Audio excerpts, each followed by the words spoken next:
Magandang araw mga pare, ako nga pala si Paring RJ at welcome dito sa Paring RJ TV. Palakpakan muna tayo dyan.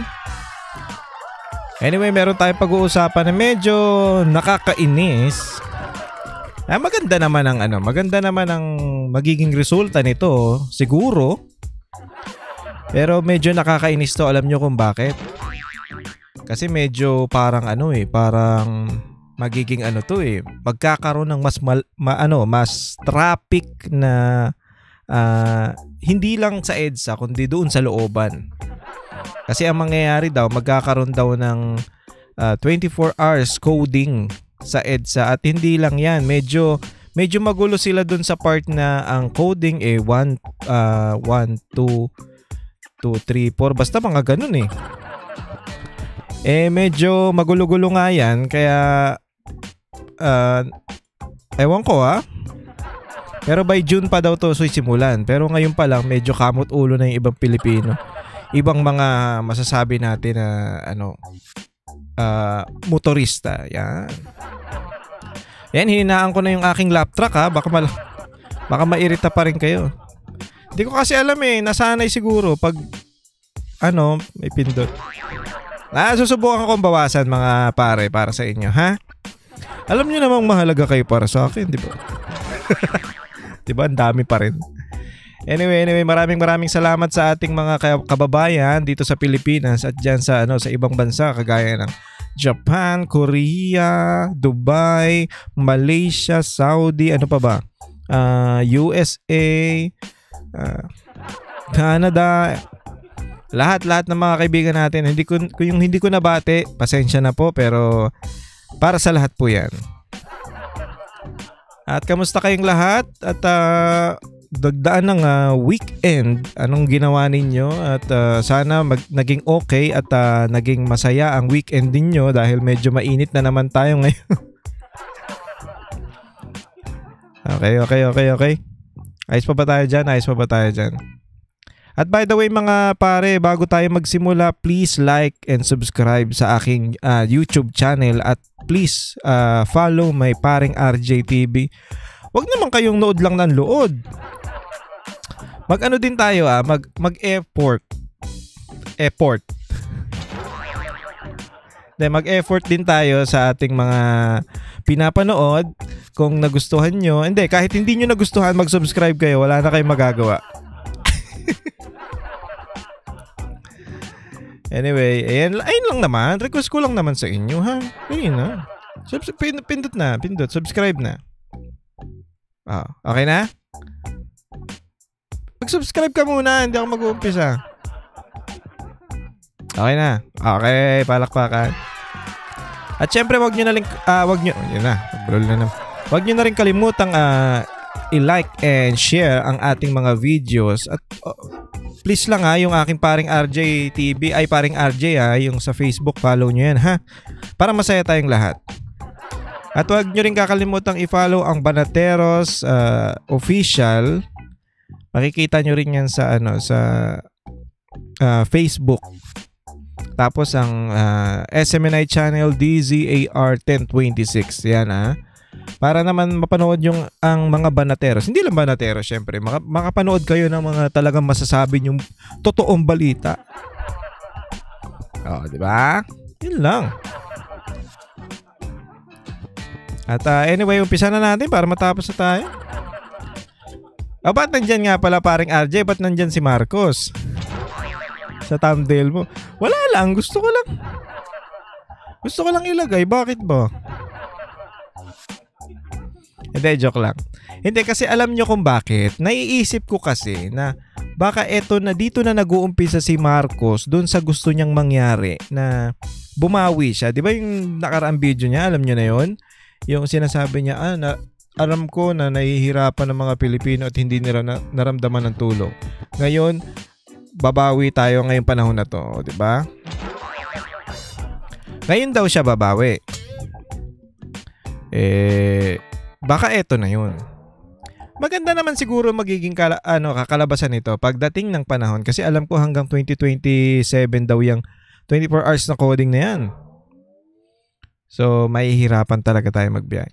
Hindi naman, ano lang daw to, hanggang EDSA lang daw. EDSA lang daw yan iikot, tapos yung ibang lugar, pwede pa naman dumaan. Basta sa EDSA lang daw ang merong masasabi nating 24 hours coding kasi may gagawin nga daw. Aayusin ng EDSA, aayusin mga lubak dyan, at basta ayusin nila. Ayan daw yan. Kaya medyo kailangan daw talaga ng konting sasakyan para o kaya kailangan daw talaga na magkaroon ng coding, yung maraming coding para yung mga sasakyan ay hindi masasabi natin na hindi magbuhol-buhol dyan sa EDSA. Maganda to, pero mamaya papaliwanag natin bakit medyo may problema din tayo dito. Panoorin muna natin tong video na to para matapos tayo agad. Unang-una po yung implementation ng odd even scheme. Nakasan ko lang mahina Limited sa EDSA lamang. So sa EDSA lamang po tayo magkakaroon ng odd even scheme. Yung odd even scheme po na ating ipatutupad ay mahina to. Ang bawal po sa EDSA. Ito pakinggan nyo Yung 13579 na ending plate ay bawal 13579 ng Monday, Wednesday, and Friday. Okay? MWF daw yang bali 3 araw coding yung 1379. 3 araw daw yung coding. Ulitin natin ha. Ang bawal po sa EDSA. Okay, pakinggan nyo. Yung 13579. 13579. 13579 bawal daw ng Monday, Wednesday, tsaka Friday. Sa pool na kagad tayo. Sa pool na kagad tayo dyan. 2 araw, yari. Ay bawal ng Monday, Wednesday, and Friday. Sa EDSA po ito Sa EDSA lang po ito. Pero sa ibang lugar, hindi naman. Okay to. Sige. Tuloy muna natin. Bali, 24 hours daw yan. Yung 02468 ay bawal po ng Tuesday, Thursday, and Saturday. Sunday po, libre po. Okay. Magkakaroon sila ng Sunday. 02468. 02468. Yan daw ay Tuesday, Thursday, tsaka Saturday. So, ayan yung mga araw na hindi ka pwedeng dumaan ng EDSA 24 hours. Okay sana. Okay naman sana. Walang problema. Ang nagiging problema lang dito, walang window Talagang 24 hours kang coding. 24 hours kang hindi pwedeng dumaan dyan sa EDSA. Ngayon, maganda naman sana yung magiging, maganda yung gusto nilang mangyari para nga naman matapos kagad yung sa EDSA kasi 2026. Bali 2 years.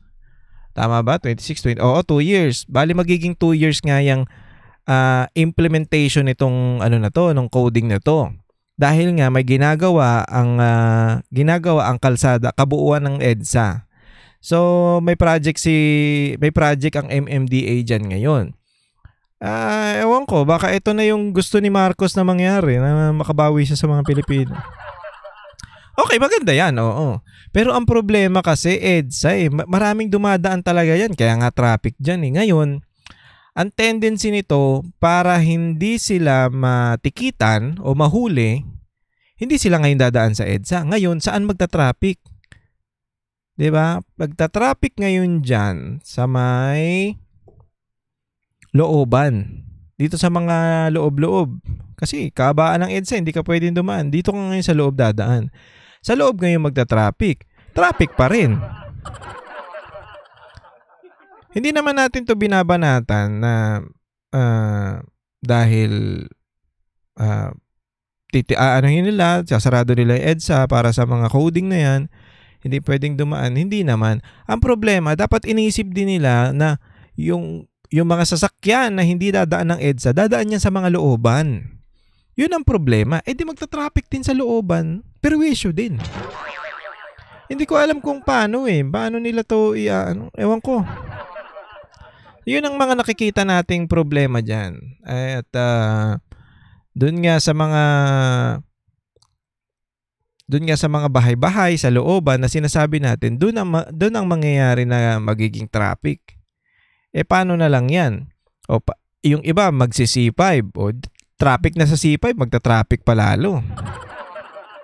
Siyempre yung iba hindi naman pwede, sabi nila anti-poor daw tong ano na to. Maganda naman to, walang problema. Kaso dapat nag-iisip sila ng medyo okay na solusyon. Yung hindi ko alam kung magkaroon sila ng bypass o dapat ito lang ang dumaan dito o ito lang muna ang gagawin namin. Hindi ko alam eh. Hindi naman kasi ako engineer eh. Pero medyo alanganin tong desisyon nila na coding na 3 araw. Siyempre dadaan pa rin yan sa iba. Paano pag isa lang ang sasakyan mo? O diba? Magmotor na lang tayo lahat para walang coding. O paano pag isa lang ang sasakyan mo? Di dali ka ngayon. 3 araw kang coding. Paano kung ang pupuntahan mo dyan lang, talagang EDSA ang dadaanan, di yari ka na. O paano? Yun yung mga bagay na medyo dapat inisip nyo muna eh. Gamit ng EDSA ang lahat ng sasakyan. Ito po ay ginagawa natin dahil expected po na with this scheme ay magkakaroon po ng 40% reduction ng vehicle sa EDSA. Again, yung sa mga roads, aside from EDSA, kung ano po yung number coding scheme sa ngayon, yun pa rin po yung mag-govern. Yun ang problema nga. Kasi, pag na-coding ka sa EDSA, doon ka talaga dadaan doon sa mga ibang ruta ka dadaan. Magta-traffic talaga dyan. Traffic na. Nako, kahit wala kang ganyan, traffic eh. Ewan ko kung paano nila susolusyonan to. Kasi meron ako nakikitang ewan ko yung alam nyo yung sa mga, hindi ko alam kung paano kasi nila gagawin to eh. Nasa engineer kasi to eh. Yung mga dito sa may daan sa sa papuntang Tagaytay, sa may silang, may ginagawa dyan yung Calax, yung underground yun eh. Tapos dinaan nila. Bago nila ayusin yung daanan o yung tulay para sa underground, naggawa muna sila ng ng bypass para hindi maapektuhan yung traffic, hindi iikot. Hindi ko alam kung paano gagawin to ng Yun sana eh. Dapat medyo gumawa tayo ng mga bagay na pwede nating gawing bypass, pwede gawin muna natin to, itong daan na to, tapos dito muna dadaan lahat, tsaka natin simulan yung project. Ganon ewan ko paano. Ganon sana, di ba? Ganon sana. Pero hindi natin alam sa mga to kung paano nila gagawin yun. Ang solusyon nila, yung coding. Oo, mababawasan talaga ang mga sasakyan yan. Sigurado tayong maluwag yan. Pero ang problema nga, 3 araw. Grabe. Talagang na lang, halimbawa ako, papasok ako ng SMNI Wednesday hanggang Friday. Tapos, ang coding ko is yung 7. 7 kasi yung ko eh. So, papasok ako ng Webes tsaka Friday, dali ako. Webes lang ako makakapag kotse. Maglakad na lang tayong lahat. Diba? Maglakad na lang tayo. Bakit po natin to ginagawa? Ewan ko.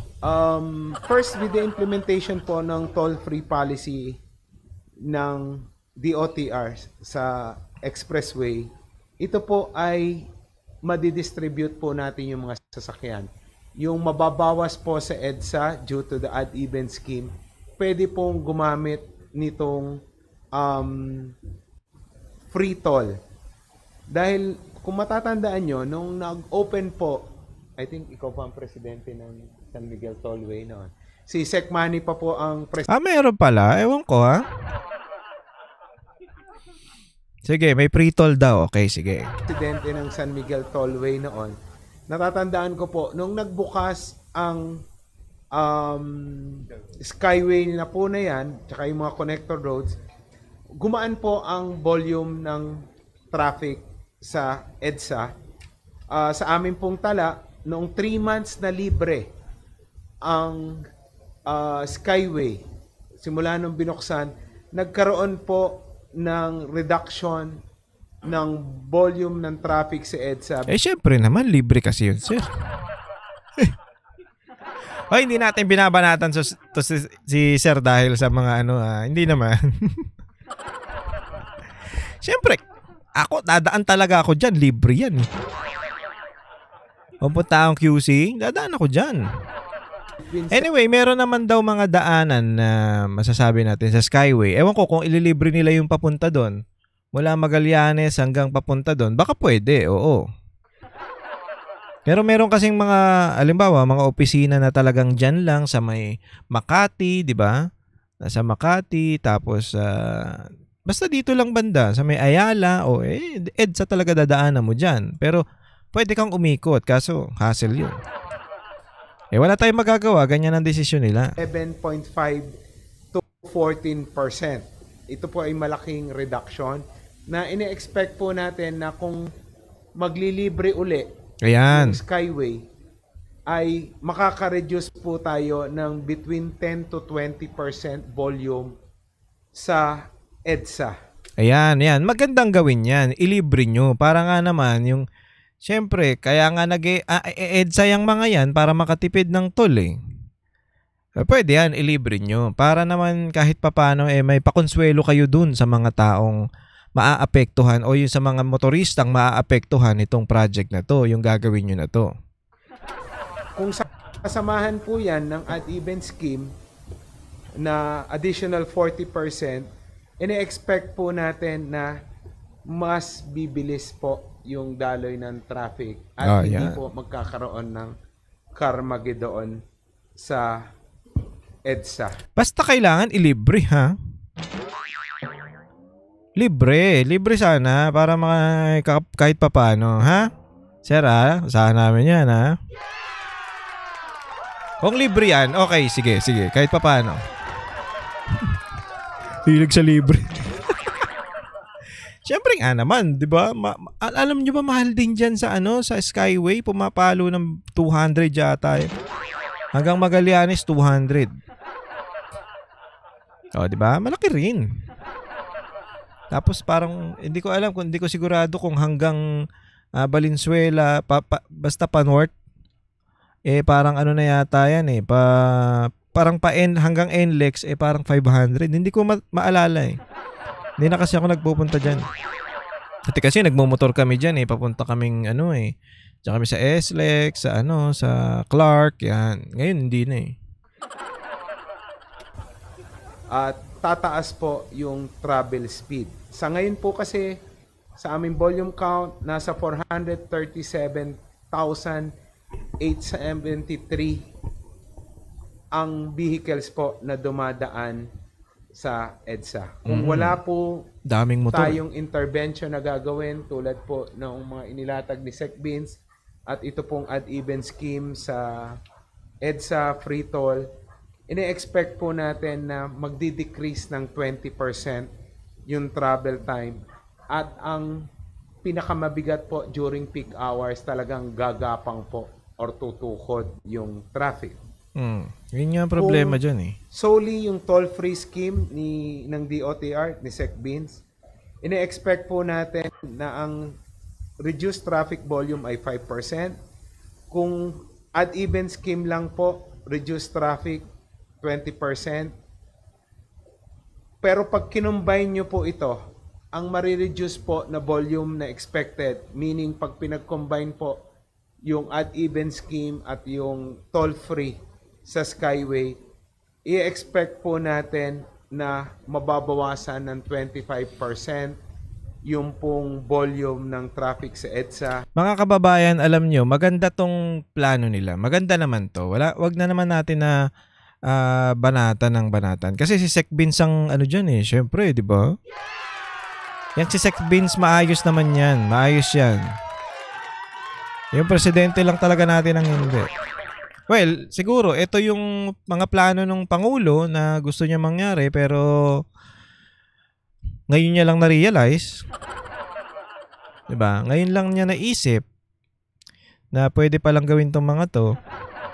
Ewan ko sa kanya. Malamang kung wala si Sec Vince dyan, di mag-move yan. Kasi di OTR si Sec Vince. Tapos MMDA. Diba? Kailangan mag-usap yung mga yan para maipatupad yung mga dapat nilang ipatupad. At least, kahit pa paano, nandyan si Sec Vince. Naisip niya yung, kailangan natin ilibre yung yung toll. O, diba? Sana malibre talaga yan. At marami ang, kumbaga pakonsuelo nyo na lang sa mga maiinis kasi 3 araw 3 araw yung coding So, ang pakonsuelo nyo na lang, ilibre nyo yung toll. Kahit pa paano makakagaan ng ulo yan. So, at least kahit maaga sila umalis, kahit okay na rin. Libre yan sana sana naman. At medyo mag-i-increase po yung travel time as yun. compared sa ngayon. Mag-i-increase yung travel time. So, hahaba yung travel time dahil nga yung parang shortcutan niyang EDSA iikot na lang ngayon sila para dun sa pero malilibre yung toll. Yun ang maganda. Yun sana, ha? Sana malibre nyo yung toll. Kahit yun na lang muna. Kung kaya nyo, libre nyo na rin ng tubig. Ang nga po namin, baka mas mabilis sa EDSA. Pero ang magiging tanong, baka naman sa ibang karsada mag-traffic. Yun talaga ang Kaya mangyayari. nga po, meron pong Skyway na libre. Ayan. Nag-uusap na kami ni Sec Vince. Ang request po ng concessionaire ay i-manage yung mga rampa na papasok at palabas ng Skyway dahil for sure bibigat po ang volume doon. Makikipag-ugnayan po kami sa concessionaire, sa mga LGUs para po i-manage well ito pong ating libreng gamit ng Skyway habang ginagawa po yung EDSA. Okay, yun daw. Maganda naman. Maganda naman kahit pa paano.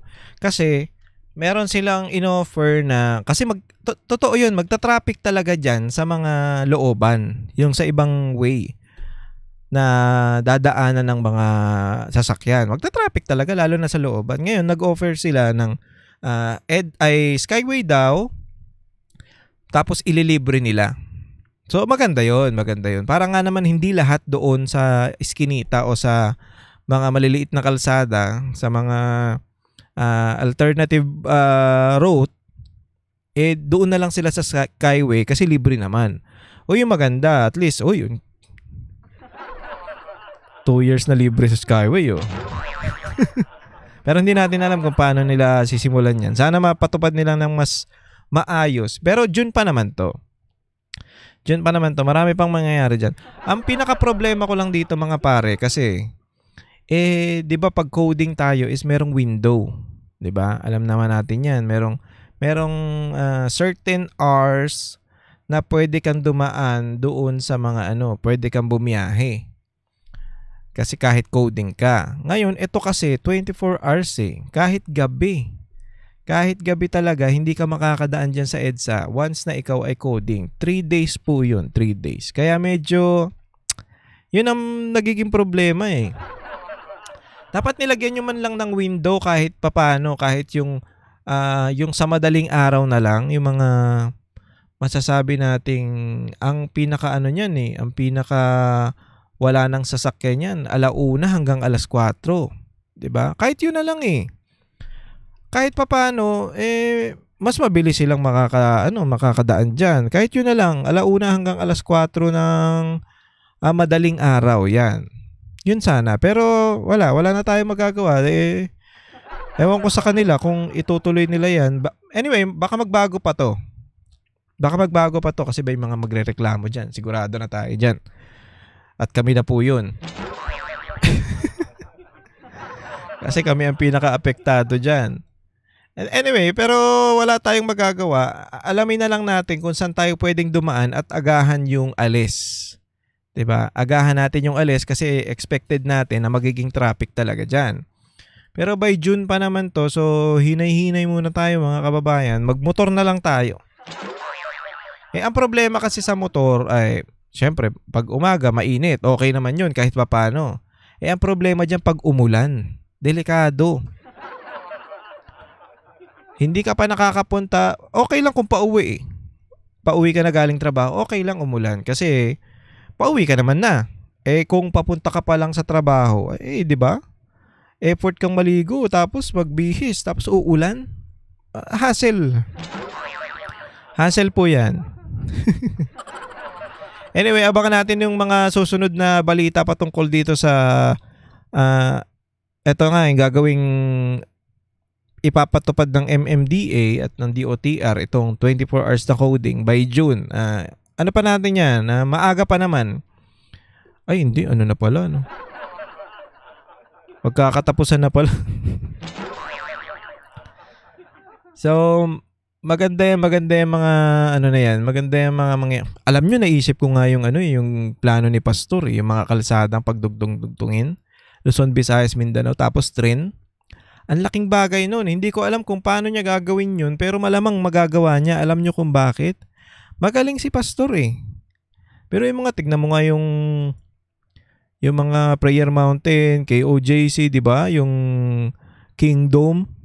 Ay, grabe, ang ganda talaga nun.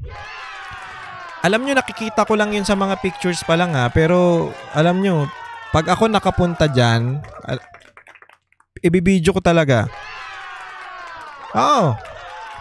Tapos ipapakita ko sa inyo para naman, talaga, ibibidyo ko talaga. Kasi bihira yan sa bihira sa Pilipinas yung ganyang lugar. Parang kang nasa ibang bansa sa ganda. Alam niyo, nakikita lang natin yung mga yan sa mga sa Canada, sa Italy, 'di ba? Yung mga ganung itsura yun. Tapos yung landscape, yung mga halaman, ang ganda uniform Ganyan katindi yan si Pastor. Kaya yung ino-offer niya na train na Luzon, Visayas, Mindanao, ang ganda sana nun. Malaking bagay, biruin mo. Punta ka ng tapos magkakaroon na ng LRT sa malapit sa bahay mo, ka na. Sabihin na nating mag-commute ka lang ng papunta ng station, tapos sakay ka dun. Pag sakay mo dun, gusto mo pumunta ng Davao, isang sakayan lang. Nasa land ka pa. Malamang may mga tatamaan dyan, pero iba kasi mag-isip si Pastor ito ngang nagiging alam nyo, ang lawak mag-isip ni Pastor kung alam nyo lang kung gaano siya galing mag-isip, kung gaano kalalim yung tao na yun. Ay, magugulat talaga kayo. Minsan kasi nauuna sa atin yung mga panghuhusga 'di ba? Dahil nga lang, alam nyo kasi medyo nami-misconcept natin yan yung mga sinasabi ni Pastor kasi Bisaya 'di ba? Parang Bisaya din si Pastor. Parang hindi ko sure kung saan yung origin niya, pero para siyang Bisaya din Kasi yung mga nasa KOJC, mga din mga Bisaya So baka minsan may mga salita kasi na Tagalog na hindi niya masabi ng hindi niya masabi ng maayos na minsan mi-misquote natin, mi-misquote siya na parang kay Pangulong Duterte, 'di ba? Ang ginagawa kasi ng media, may sinabi si Pangulong Duterte tapos pag naisip ni Pangulong Duterte, ibabaliktad niya na naman. Tapos pag naisip niya yung sinabi niya nung una, parang ganun. Dahil nga malawak yung utak nila, malawak sila mag-isip, medyo nagugulo-gulo. Tayo yung ibang mga mabababaw diyan, iba na yung dating sa kanila. Ay, bakit ganun? Pareho din yan ng alam nyo ba sa Bible, kahit yung mga disciple ni Jesus Christ, medyo nawiwirduhan sa kanya pag nagsasalita siya 'di ba? Mahilig siya sa parable. So parang ganun din. Pag matalino, medyo malalim mag-isip. Hindi mo magigets kagad lalo na pagbababaw ka. Kaya yung mga ibang nagdududa diyan kay yung hinuhusgahan kagad si Pastor. Medyo sana naman, ewan ko, pagdasal na lang natin na bigyan kayo ng wisdom ng Panginoon para naman kayo kahit papano magets nyo. Hindi naman lang dahil wala naman akong sinasabi na about a religion, kayo sa kanya. Hindi naman ganun. Ang point ko dito yung magabuting ginawa ni Pastor, yung magagandang ginawa ni Pastor para sa mga Pilipino at para sa bayan natin. Pero mo siya ang lumalaban hindi niyo ba alam na siya ang lumalaban sa mga komunistang NPA, CPP, NDF, CPP, NPA, NDF, basta ganon. Siya ang lumalaban dyan. Kasama niya si Pangulong Duterte. Kaya nga galit na galit yung mga komunista sa kanila Diba? Tignan mo, ang saya.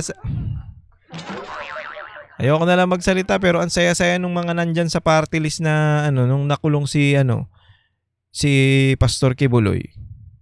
Anyway, siguro malapit ewan ko baka malapit na lumaya si Pastor. Gulat. Bahala kayo, magugulat na naman kayo. Ang maganda kay Pastor, tuloy-tuloy pa rin ang tulong kahit na, alam mo yun, nandun siya. Hindi tumitigil yung KOJC at ang SMNI sa pagtulong. Yun ang maganda. Hindi lang dumidepende sa kanya na siya yung leader ng church. Pag nawala na yung leader, nang hina na, wala na rin kami. Ang ganda nga nung turo ni Pastor kahit wala ako, ituloy nyo yung mga ginagawa ko. Ituloy nyo yung mga tamang gawain. Ganun dapat. Ganun ang leader. Hindi katulad nito ni Marcos na tanggalin ko kayo lahat. Kayo, courtesy resignation kayo. Tapos binabalik niya rin naman. Nililipat lang sa iba. Gago, diba? Anyway mga pare, hanggang dito na lang muna ang ating video. Kita-kits po ulit tayo next time. God bless you all. Bye-bye po. Kami ang boses ng masa, hindi natatakot. Katotohanan lang, di kami nalulunod. Walang bahid ng sismis, lahat ay totoo. Kahit sino ka pa, pag may kababanatan ka, walang pinipili kulay, wala kaming kinikilingan. Basta para sa bayan, kami lalaban. Pagdama palakpakan, pag mali banatan, di matitinag, di matatakot. Para sa bayan, tuloy ang sigaw sa harap ng kamera. Walang halong takot, lahat kayo'y tutumba. Ang hustisya at totoo, yun lang ang mahalaga. Kahit sinong harang, di kami matitinag. Walang pinipili